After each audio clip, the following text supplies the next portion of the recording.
אז שלום ותודה שהצטרפתן אלינו למפגש היומי של עיניים על עזה. המצב בעזה כמובן הולך ומחמיר, במקביל להרג המוני של אוכלוסייה אזרחית, להרעבה שיטתית ומכוונת ולהרס בלתי נתפס. הצבא מגביר את ההפצצות והתקיפות האגרסיביות. המפגשים שלנו כאן אינם קלים, קשה להישיר מבט אל היקף ההשמדה והחורבן. ובכל זאת ישנם מפגשים שבהם אנו זוכות גם לקבל כיוונים לעשייה אפשרית, ותזכורת למגוון הדרכים שבהן ניתן לשבש, לסרב ולהתנגד להשמדת העם השיטתית. במפגשים כאלו עלה פעמים רבות שמו של מכון ערבה, מכון ללימודי סביבה הפועל במרחב שבין הירדן לים וגם מעבר, ומאפשר שיתופי פעולה סביבתיים לבניית עתיד בר קיימא לכולנו כאן. כך המכון הוזכר בהרצאתה של סבא אבו דקה מעמותת קלין שלטר, בהרצאתו של פרופסור רוני סטריאר על הערבה בעזה, וכמובן במפגש עם נימר מעזה שלמד במכון ערבה.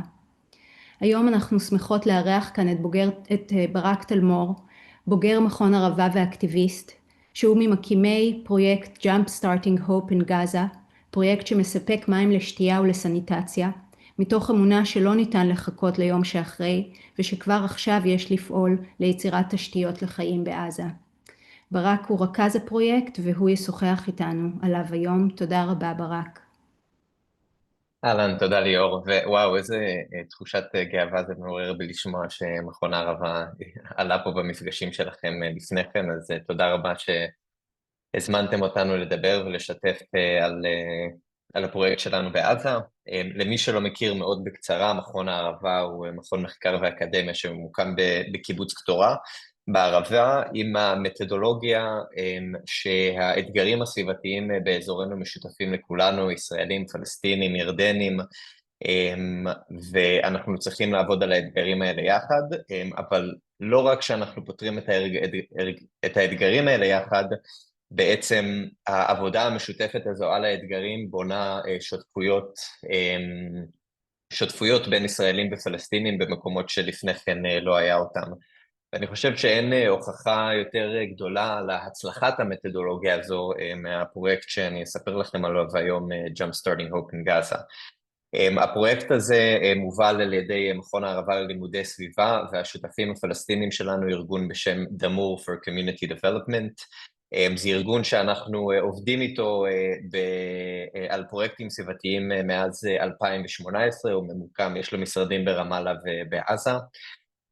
ועם פרוץ המלחמה בשביעי באוקטובר, שלווה כמובן במלחמה בעזה ובמצב ההומניטרי הקטסטרופלי שנמצא שם, שני הארגונים שלנו הסתכלו אחד על השנייה כדי לראות איך אנחנו יכולים ליצור איזושהי הקלה בסיטואציה, ובמרץ 2024 אנחנו הקמנו את הפרויקט Jump Starting Hope in Gaza במטרה לעשות בדיוק את זה.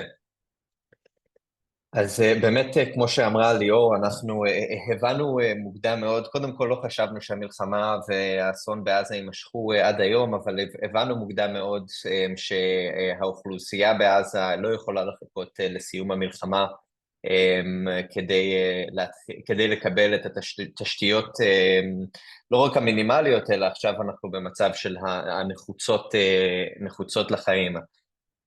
אז עם המומחיות של מכון הערבה בתשתיות מים מבוזרות, תשתיות תברואה ואנרגיה, אנחנו החלטנו לנסות ולהטמיע את הפתרונות האלה שבעבר שימשו אותנו בקהילות מנותקות רשת, בתוך מחנות הכורים שהקימו דמור בתוך עזה באזור מוואסי. הפרויקט שלנו בעצם מחולק לשלושה שלבים, שלצערנו אנחנו הרבה מאוד זמן נמצאים בשלב הראשון של סיפוק הצרכים ההישרדותיים המיידיים.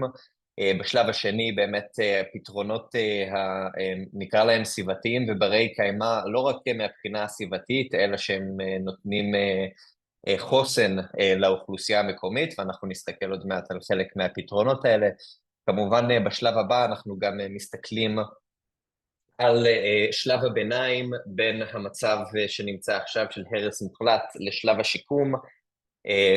מאות אלפי אם לא מיליוני עזתים צריכים פתרון ביניים, ואנחנו מציעים את המודל שלנו כפתרון לדבר הזה. אנחנו מתחילת המלחמה תמכנו בחמישה מחנות עקורים, שסך הכל בכולם היו כ-20,000 עקורים שחיים בהם. היום אנחנו עובדים עם מחנה אחד שתומך באזור ה-15,000 אנשים.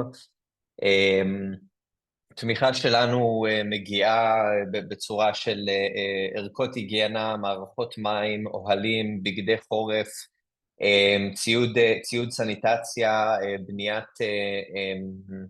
מאגרי מים, שירותים, ובעצם כל דבר שהצוות המקומי שלנו בעצם מודיע לנו שהוא צריך.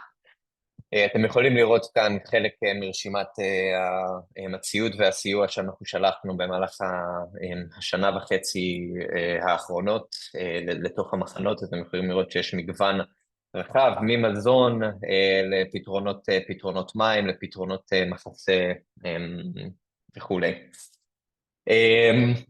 באמת הפוקוס העיקרי שלנו היה סביב פתרונות אנרגיה, מים, סניטציה ומחנה.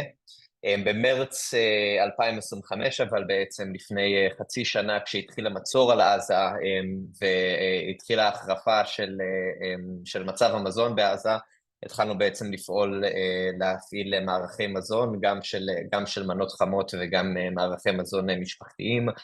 תמכנו ב-670 משפחות בסלי מזון, ועוד מטבחים קהילתיים שפיזרו מעל 60,000 מנות חמות.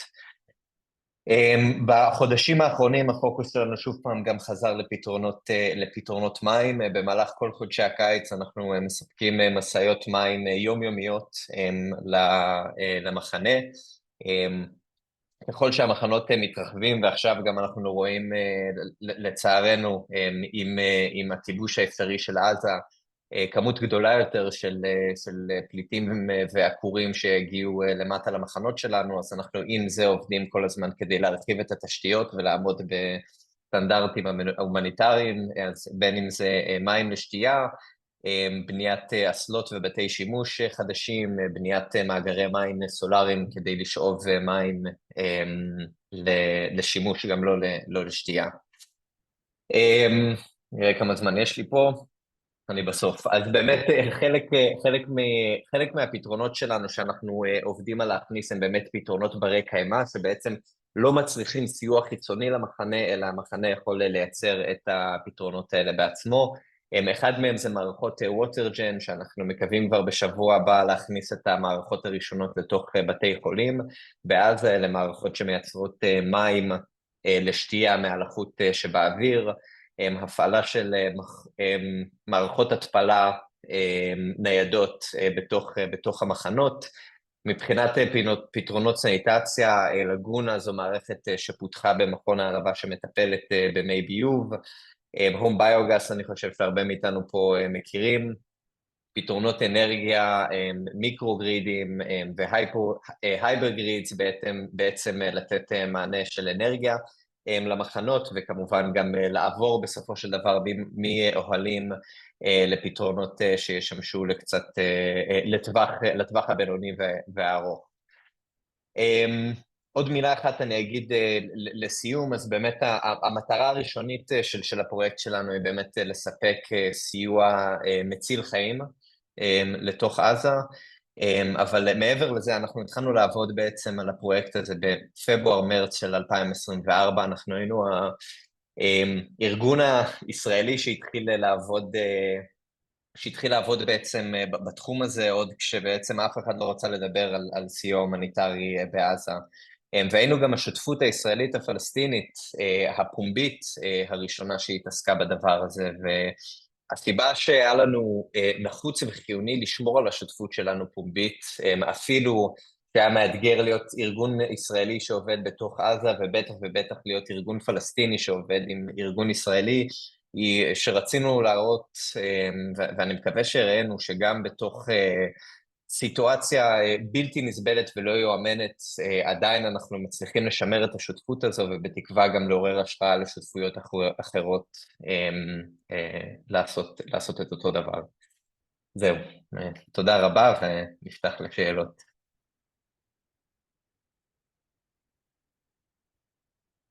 ליאור, את על מיוט. סליחה. אז תודה רבה לך על העבודה החשובה ותודה על הפרזנטציה מאירת העיניים. אנחנו נפתח את הבמה לשאלות בצ'אט, ויש פה כבר כמה שאלות רבות.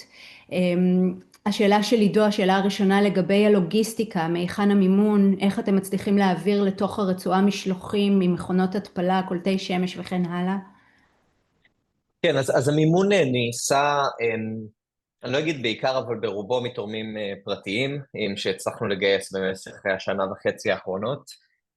גם כן בחצי שנה האחרונה אנחנו התחלנו לעשות מימון המונים, ועשינו פרויקט מימון מאוד מוצלח עם שותפות השלום שכוון לקהילה הישראלית, קמפיין שנקרא לא מביטים מהצד, וגייסנו מעל 800,000 שקלים רק מתורמים ישראלים.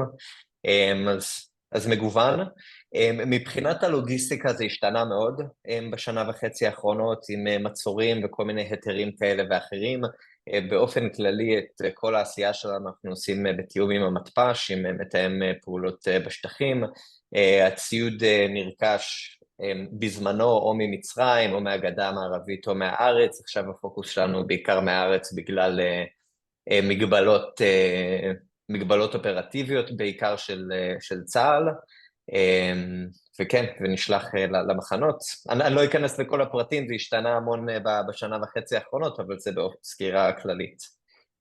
אתה יכול לספר לנו, גם בעקבות שאלה פה של ליאת סבין, לגבי התהליכים של קבלת אישורים מישראל, ממתאמי הפעולות בשטחים וכן הלאה, איך זה עובד? קשיים מערימים בדרככם? תראו, אני אגיד משהו שלא נשמע הרבה, אבל אני חושב שזה חשוב להגיד. אנחנו סך הכל עם המתפ"ש, שמי שלא מכיר, המתאם פעולות בשטחים, זה בעצם היחידה הצה"לית שאחראית על נתינת ההיתרים לסיוע הומניטרי בעזה. הם לא קובעים את המדיניות, אבל הם מנהלים את האופרציה. בסך הכל אנחנו פגשנו שם אנשים שבאמת ניסו לעזור לנו בתוך המגבלות שלהם כמה שניתן להכניס את הסיוע ולהרחיב את הסיוע. הם פשוט פועלים בתוך מגבלה א' ממשלתית שמורידה את ההנחיות, גם אופרטיבית וגם צה"לית. אני לא אומר שהם רחוקים מאוד מלנהל אופרציה מושלמת, אבל האנשים שאנחנו עבדנו איתם הייתה נכונות לעזור. קצת מורכב להיכנס לכל התהליכים של האישורים, אבל באופן כללי כקו מנחה, מי שרוצה לפעול בתוך עזה צריך בעצם ארגון מורשה שנמצא בתוך עזה, מורשה על ידי מתפ"ש כדי לקבל ציוד מחוץ לה. בעצם מורשה חתימה שבעצם צה"ל מכיר אותו, יודע שהוא יכול לנהל מערך לוגיסטי ואופרטיבי בתוך עזה, וככה מקבלים את האישור. אנחנו וגם דמור השותפים הפלסטינים שלנו, שני ארגונים מוכרים שעבדנו גם לפני השביעי באוקטובר, עבדנו גם בתוך עזה וגם בתוך הגדה המערבית, אז למזלנו אנחנו הגענו עם מוניטין די מוצק, שאפשר לנו להתחיל לעבוד באופן מהיר. יש כאן שאלה של אילן וולקוב לגבי הכניסה של ה-GHF. האם אתם יודעים אם יש להם כוונה להשתלט על כל הסיוע שמוכנס? ובפרט יש שאלה שכבר עלתה במפגש קודם, אם אתה יודע מי השותפים הפרטיים הישראלים של GHF. אני לא יודע מי השותפים הפרטיים הישראלים. אני כן יודע להגיד שמתחילת המלחמה ישראל לא השקיעה משאבים כספיים בקניית סיוע וציוד הומניטרי לתוך עזה. הדבר הזה השתנה בחודשיים האחרונים, כשסמוטריץ' אישר העברת תקציבים ל-GHF בפעם הראשונה. והסיבה העיקרית מההשערה שלנו היא שה-GHF פשוט מוקצה כרגע על ידי כל הארגונים הבינלאומיים והאו"ם, אז מעבר לארצות הברית אין להם תמיכה כלכלית, אבל למדינת ישראל או לממשלת ישראל יש אינטרס שה-GHF יתחיל לפעול. אז אנחנו רואים פעם ראשונה הקצאה של תקציבים ממשלתיים, מדיניים, לסיוע לעזה, ששוב לא קרה בכלל מתחילת המלחמה. מבחינת האופרציה של ה-GHF, תראו, הם התחילו כן ניסיון להיות פתרון כולל לסיוע הומניטרי בעזה. מהר מאוד, תוך חודש, הובן שהם לא מצליחים לנהל את הדבר הזה בצורה מוחלטת, ואז התחילו להכניס עוד ועוד ארגונים. לא המון, כרגע יש בערך 10 ארגונים שמורשים להכניס סיוע לעזה, אנחנו חלק מהרשימה הזו, שהם נפרדים מה-GHF, להבהיר, אנחנו לא עובדים עם ה-GHF, והסיבה שהארגונים האלה הורשו להיכנס זה כדי להוות בעצם, לנסות ולהשלים את הפער שה-GHF לא מצליח למלא. לצערי אני לא רואה שה-GHF יפסיק לפעול עד שלא תהיה הפסקה כוללת של המלחמה, אבל אני חושב שהמצב שאנחנו רואים היום שה-GHF מנהל המון מכניסת המזון לתוך עזה, ולאט לאט תוספת של עוד ארגונים שייכנסו לזה, זה לדעתי המגמה שתישאר פחות או יותר לתקופה הקרובה. אבל הם לא מחבלים או מנסים לייצר את הצעדים שלכם, או הפעולות שלכם, או העזרה שלכם. לא שידוע לי. יש כאן שאלה שנוגעת באמת לכיוון הפנים ישראלי, והסברת בצורה ברורה על הסיבות שבגינן אתם רוצים שהפרויקט הזה יהיה פתוח ושיתופי הפעולה האלה יובאו לידיעת הקהל הישראלי. השאלה היא בנוגע לפעולה או לחסות של אוניברסיטת בן גוריון. באיזה אופן, אם בכלל, האוניברסיטה מעורבת ביוזמות שלכם, נותנת חסות, מקדמת, גאה? לא, אוניברסיטת בן גוריון לא קשורה בכלל לפרויקט בעזה, לא נותנת חסות, לא נותנת מימון. הקשר היחיד שיש לאוניברסיטה, אני לא אכנס לזה יותר מדי כי גם זה מחוץ למחלקה שלי, אבל בתוך מכון הערבה יש לנו תוכנית אקדמית שאני בוגר שלה, ומה שדיברתי בהתחלה, כשיש המון ישראלים, פלסטינים וירדנים שמגיעים ללמוד את הנושאים האלה, נושאים סביבתיים במכון, אז בעצם הם מגיעים לקמפוס של המכון ולומדים תוכנית אקדמית סמסטריאלית, ונקודות הזכות שבעצם מוענקות לסטודנטים הם מאוניברסיטת בן גוריון. אז יש קשר אקדמי, אבל מכון הערבה עוד עושה המון דברים שלא קשורים לאוניברסיטה. יש לנו המון שאלות ומעט זמן, אז שאלה אחת חשובה היא איך משפחות עזתיות יכולות להיעזר בסיוע שלכם, איך נוצר הקשר בין הסיוע שאתם מספקים וצרכים ספציפיים של אנשים שם בשטח, ואם יש לך הפניות, ידע לאן אפשר להפנות אנשים שזקוקים, איך הם יכולים להגיע אל הסיוע. כן, בהחלט. אז תראו, אני אגיד, זה באמת נושא מאוד מאתגר, כי באמת הצורך הוא עצום והמשאבים הם מוגבלים. מבחינת העבודה שלנו, אז באמת יש לנו שותפים מקומיים שמנהלים את המחנה, כמו שאמרתי, שכרגע תומך ב-15,000 אנשים. מעבר לזה, יש לנו רשימת נתמכים שנמצאים מחוץ למחנה, חלק מהם גם משפחות של בוגרי המכון, שאנחנו מסייעים להם מחוץ לעשייה במחנה.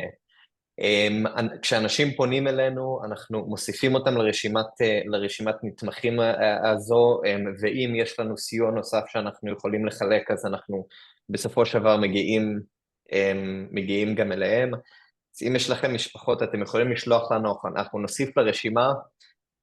אנחנו נמצאים באמת במצב בלתי אפשרי ממש, שכאילו שיש משאבים מוגבלים ויש אנשים שצריכים ואנחנו לא יכולים לסייע, אז באמת איפה שניתן אנחנו יכולים, אבל כן, אנחנו באמת הרבה פעמים ניצבים מול בחירות בלתי אפשריות בדבר הזה. יש משהו שצופים פה יכולים לסייע בו? תרומות כספיות? יש איזושהי עבודה, עזרה שיכולה לסייע לפרויקט, ליכולות האספקה? כן, אז אני אשמח מאוד באמת עם כל מי שיכול ומעוניין לסייע לפרויקט, אז יש לנו בעצם פלטפורמה לגיוס כספים גם בארץ וגם בינלאומית, אז כל תמיכה כזו עוזרת לנו, במיוחד שאנחנו ארגון ישראלי ולא גדול, אז הרבה פעמים אנחנו לא פתוחים למימון הומניטרי של מוסדות גדולים ובינלאומיים, אז באמת הרבה מהתמיכה שלנו נשענת על הרצון הטוב של המון אנשים. לפני שנסיים, שאלה אחרונה שנוגעת לשיחה שהייתה לנו כאן לפני כמה ימים אודות המגבלות שישראל מטילה על פעולות של ארגונים הומניטריים בינלאומיים. שאלה בנוגע לשיתופי פעולה ביניכם לבין ארגונים אחרים, אם יש איזושהי עבודה משותפת, אם אתה יכול לספר לנו קצת על כך. בטח, כן, אי אפשר לעשות את העבודה הזו בלי עבודה עם ארגונים נוספים, ואנחנו בקשר עם שלל ארגונים, גם מקומיים וגם בינלאומיים. קלין סנטר שפגשתם, עבודה עכשיו קצת פחות, אבל הייתה מאוד משותפת בהתחלה. עבדנו עם ארגון ישראלי בשם סמארט אייד, אנחנו בקשר עם ישראל גם כן, מבחינת ארגונים בינלאומיים, עבדנו בעבר גם עם World Central Kitchen, גם עם יוניסף, אז כן, מנסים ביחד לענות על, או לנסות ולצמצם פערים במענה. ברק, תודה רבה לך ותודה רבה לכם שאתם jump starting hope גם אצלנו, בראש ובראשונה על העבודה הברוכה בעזה, אבל באמת על האפשרות לשמוע על איזושהי פעולה מעוררת תקווה ותקווה לעתיד אחר באמת. אם אתה יכול לשים פה את הלינק לתרומות, אז אני בטוחה שאנשים מאוד ישמחו לעזור. כבר שמת? מצוין. לפני שאנחנו נפרדות, אני רוצה לבקש את תשומת לבכם לעוד דקה קצרה עם הודעה מיובל רוטמן, שהוא אחראי על עבודה רבה באתר שלנו על תמלולים של הרצאות ותחזוק הפעולה השוטפת של האתר.